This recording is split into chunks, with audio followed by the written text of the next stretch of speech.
Hello everyone, welcome to my channel.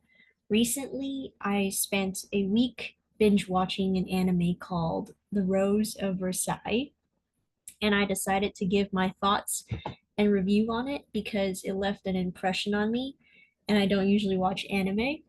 So, without further ado, let's hop into it. Also, major spoilers ahead, you have been warned. So I'll begin by giving a brief background of the anime and then a summary of the anime itself.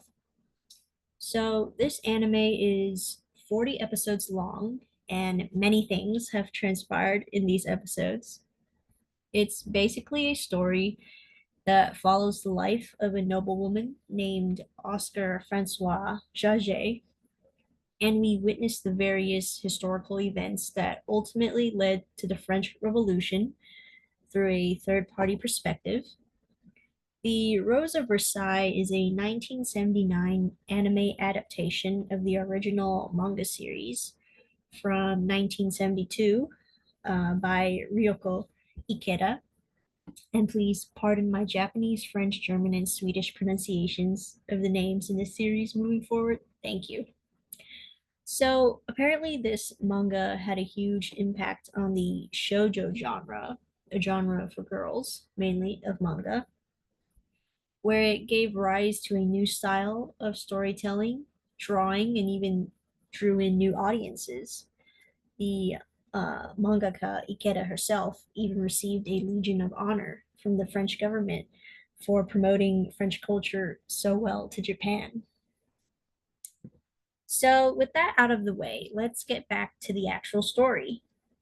The setting of this anime takes place around the late 1700s in France, and we follow our main character, Oscar Francois Jaget, through her journey as the commander of the French Royal Guards.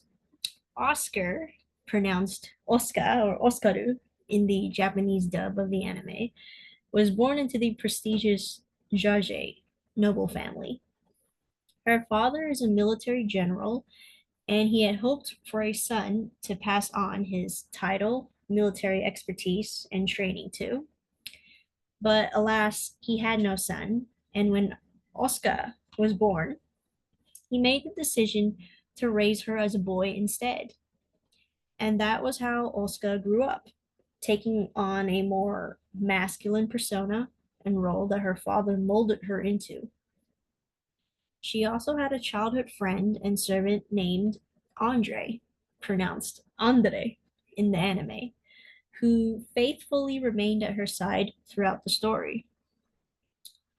Oscar grew up to be well known for her beauty, stoic personality, and her military capabilities like swordsmanship and even shooting. She was appointed to escort the future Queen of France, Marie Antoinette, to her wedding to Louis XVI as part of an alliance or truce between France and Austria at the time. Oscar was resistant to the idea at first, but eventually completed the task anyway. And from there, she became a well known member of the French royal court and became a friend to Marie Antoinette.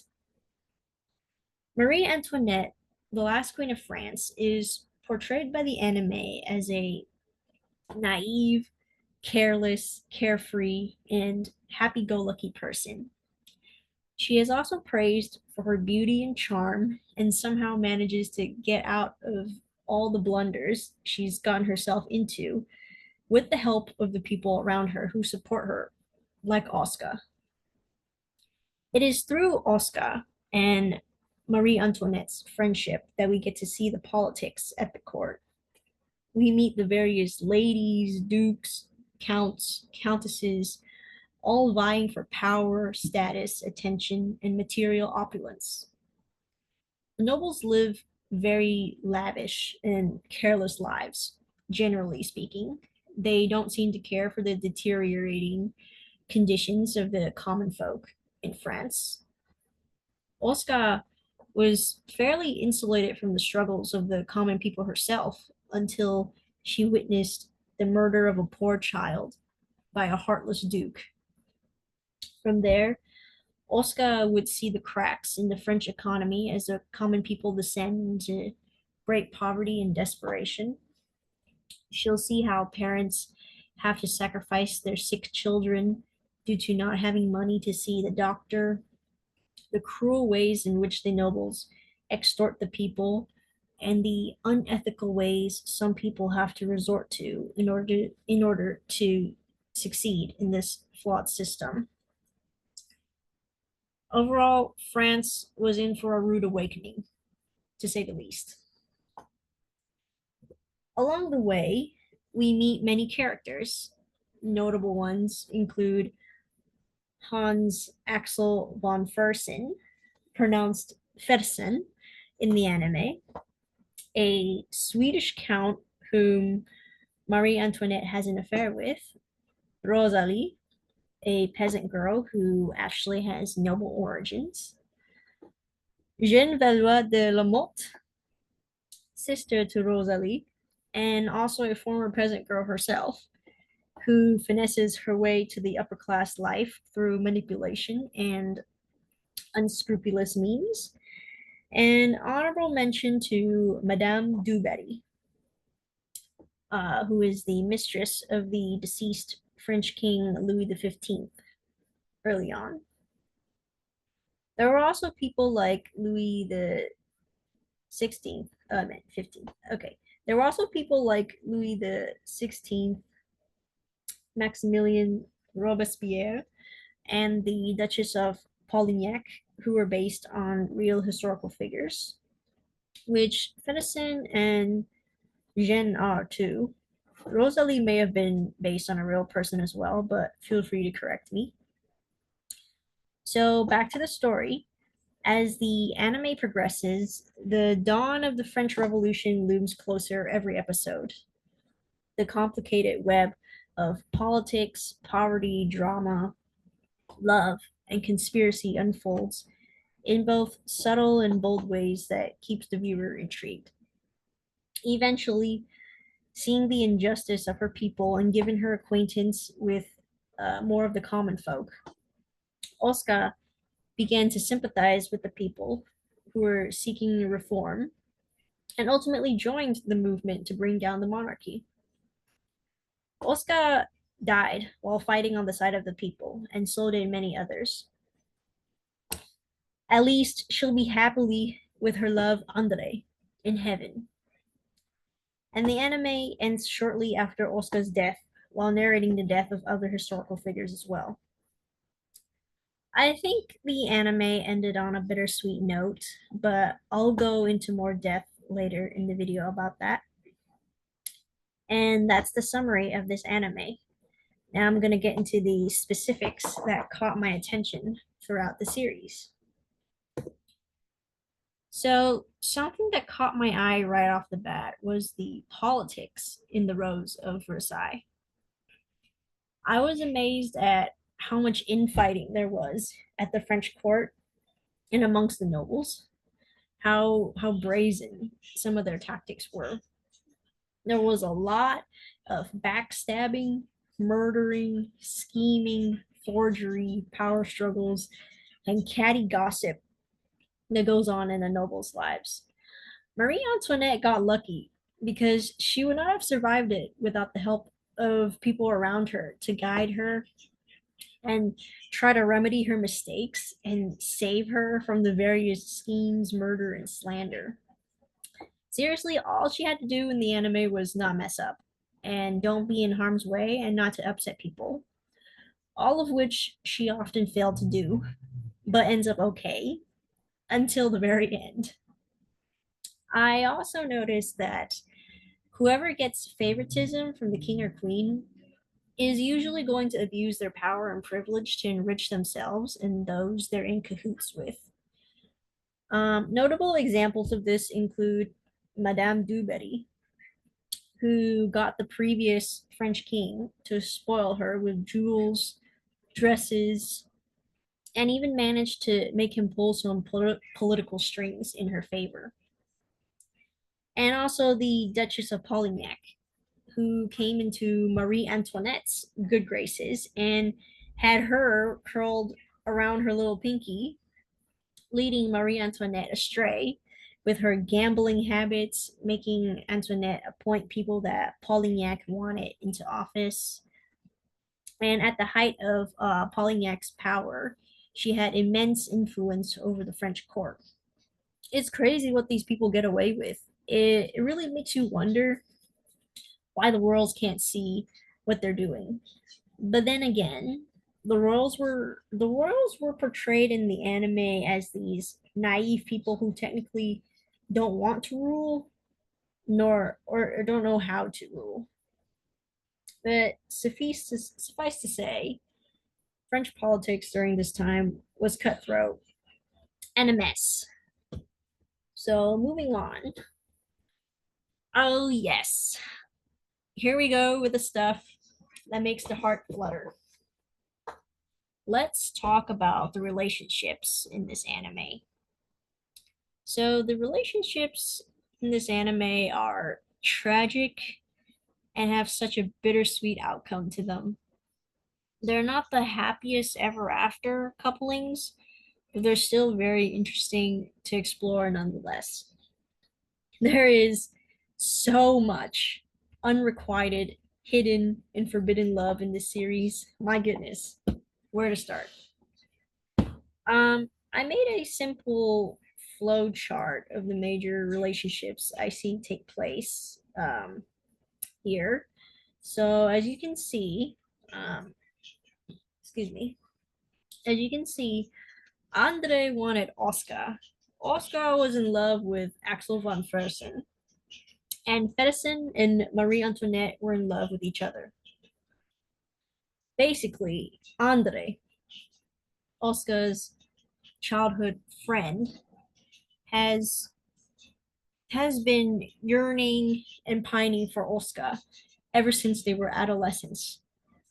Even in the beginning of the anime, we knew he liked her, but as the years went by, his affection for her grew, and it eventually became an unwavering love. He even confessed his love to her towards the end of the anime. Oscar, however, was blind to his secret affections until almost the very end. She always regarded Andre as her dear friend whom she cared for greatly, but she only came to realize her love for him after learning he'd become permanently blind from his eye injury and became moved when he said he'll always be by her side no matter what after the both of them were ambushed. Oscar asked him how he could love her after she's been in love with Fedison all this time. And Andre replied by saying he loves everything about her for as long as he lives. I thought that was super touching. And then right after that, Oscar told Andre she loves him too. And the two consummated, I assume, and became husband and wife at last. Seriously, though, poor Andre, having to wait till the end, but at least he got his affections returned before he died. A sad detail that I like to add is that Andre previously confessed his feelings for Oscar in front of her father too. And at the time, her father said, "You do know your status is not the same, right? She's a noble and you're a commoner. It simply can't work out." And to that, Andre said, he said something along the lines of, "It doesn't take me being a noble to love Oscar." Then later on, her father told Andre that had he been a noble, he'd let Oscar marry him with his full blessings, for sure. So it's not exactly a 100% approval, but at least her father sees Andre as a good fit for Oscar, barring his status as a commoner, of course. And as previously mentioned, Oscar was yearning for Axel von Fedison, of all people, before she realized her love for Andre. I initially thought Oscar was attracted to Marie Antoinette with the way she would describe Antoinette, but it was really Feddersen who caught her attention. It was never meant to be, though. Feddersen was in love with Marie Antoinette, and Marie Antoinette was in love with Feddersen. Oscar didn't really stand a chance here, but she eventually confessed her feelings to Feddersen, and the thing ended there. Feddersen saw her as a great friend, not as a lover. And a part of me is glad that Oscar and Feddersen didn't become a thing. As for Feddersen and Marie Antoinette, those two, while they both loved each other, were never meant to be in the anime. Marie Antoinette was married to Louis the 16th, and her love affair with Feddersen partly tainted her reputation at court and amongst the people as well. They've seen each other in private, but cannot be seen with each other for long in public. It's a very bittersweet love. There's so much longing from both parties. It gives a vibe of so near and yet so far. I'm sure they would always love each other, but in the end, they were not able to be together, and they both died in less than ideal ways. I also wanted to touch on the friendship between Oscar and Marie Antoinette. I thought the dynamic was wholesome until the end, where Oscar found that she and Marie Antoinette had strayed too far from their common ground, and Oscar would take the side of the people. I remember when Oscar requested Marie Antoinette to maybe change a policy or to give in to the people. Marie Antoinette said, "You'll protect me, won't you?" And Oscar replied, "I'm no longer part of the royal guard." And then she left. That moment marked an end to their friendship, and they'll never see each other again after that. Even so, I think they both still had fond memories of each other. It's just that they walked different paths ultimately. And before we get to the next section, I gotta mention one more thing. There are so many Oscar simps, I mean, admirers. Seriously, so many women fawn over Oscar, like Rosalie, the Duchess Polignac's 11-year-old daughter named Charlotte, and a bunch of women at the French court. So many of them have said, "If only you were a man, Oscar." Don't even mention the men who are interested in her. But my goodness, is Oscar popular? And all right, so here we have the gender and sexuality portion of this video. There's some interesting things to talk about in here as well. So, as we all know, Oscar was raised to be a man, and that caused a lot of internal conflict in her throughout the anime. While she was raised to be and took on more traditionally masculine roles, everyone refers to Oscar as her or she. They never outright acknowledge her as a man, ironically enough. Even Oscar's housekeeper always calls her Lady Oscar, regardless, and affirms her femininity constantly, not unlike her grandson Andre. Oscar herself thought she'd resign to being a man for life, but that's not how things worked out for her. While Oscar may try to suppress her attraction to the handsome Axel von Feddersen, she still felt that attraction to him as a heterosexual woman, I would say. Oscar herself has said that she's not attracted to women sexually or romantically. And this is evidenced by when Rosalie, the peasant girl, tried to sell her body to Oscar in exchange for money to buy medicine for her mother. When Oscar heard this, she laughed and said she doesn't like women that way. And I said this before, but I initially thought that Oscar was attracted to Marie Antoinette and perhaps even Rosalie, with the way she described them in a semi refreshing, adoring, admiring way.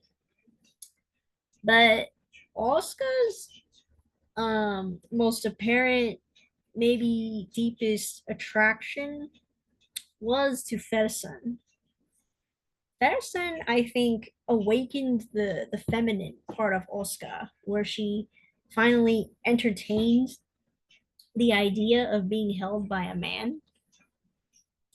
Like, um, and he awakened this part of her so much that um, she even dressed up as a woman for a ball just to dance with Fersen to satisfy this urge she had, which I think she previously didn't have, despite all her time with Andre, surprisingly. And on that same note, Andre, her faithful servant, longtime secret admirer, said he always saw Oscar as a woman no matter what. He affirmed her femininity constantly. He said something like, "A rose will always be a rose, not a lilac." Oscar was opposed to this as she was reeling from her feelings for Fersen and feeling hurt that those feelings would never be reciprocated, or perhaps she thought those feelings were inappropriate. Whatever the case may be, Oscar tried to go full manhood after realizing her attraction to Fersen was never going to amount to anything. But even then, she couldn't forsake her womanhood entirely.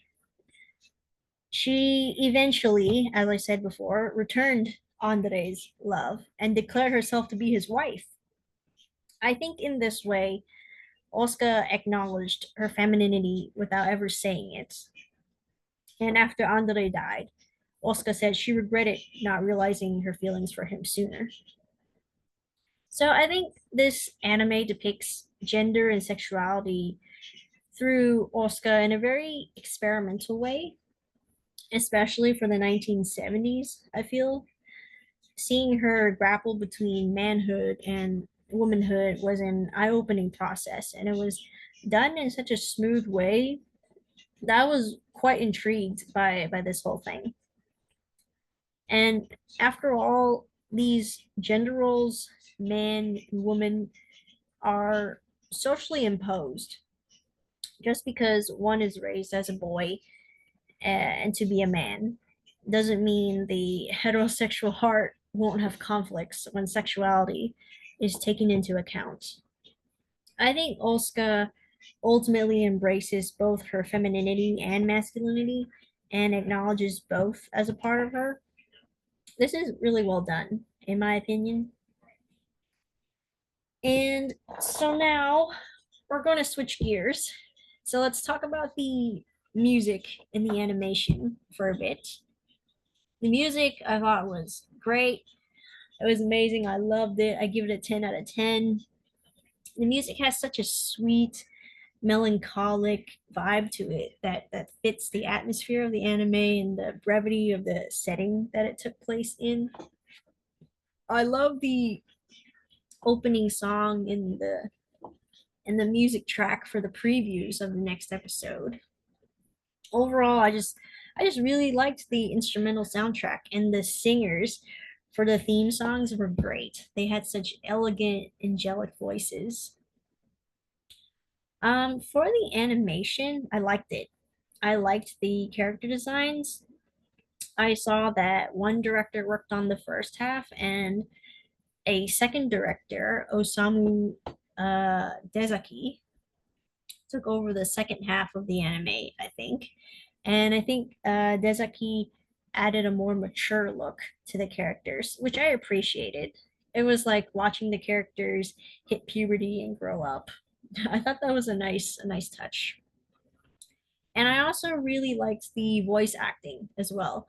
I think the voices fit the characters they were trying to portray, and I had no qualms here. So, finally, my ending thoughts and opinions for the Rose of Versailles. This anime really opened up my interest for French history that I didn't know was there.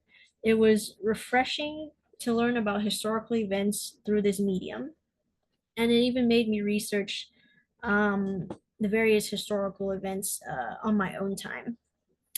I can definitely see why the French people at the time wanted to rebel against the nobility, given the conditions they were in as portrayed in the anime.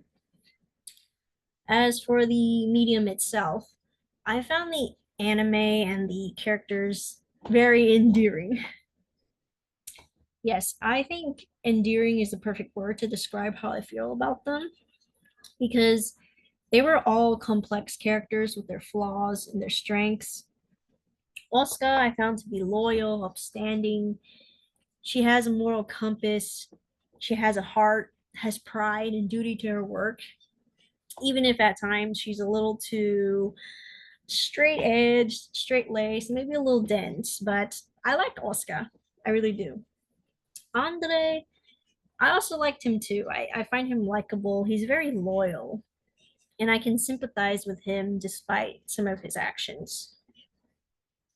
Rosalie is a really sweet girl. Alon, that's a crazy man. He had his shining moments. I thought the ending battle scene was super epic as well. I'm just gonna throw that out there. I didn't really care for Marie Antoinette or Fedison that much.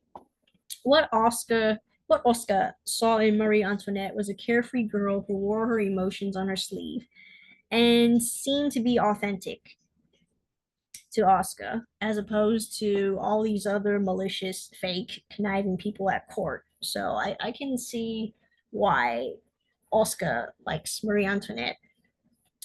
But for me personally, I'm not too fond of Marie Antoinette. I don't know how she keeps dodging responsibility and gets away with it until revolution hits and then she dies by the guillotine.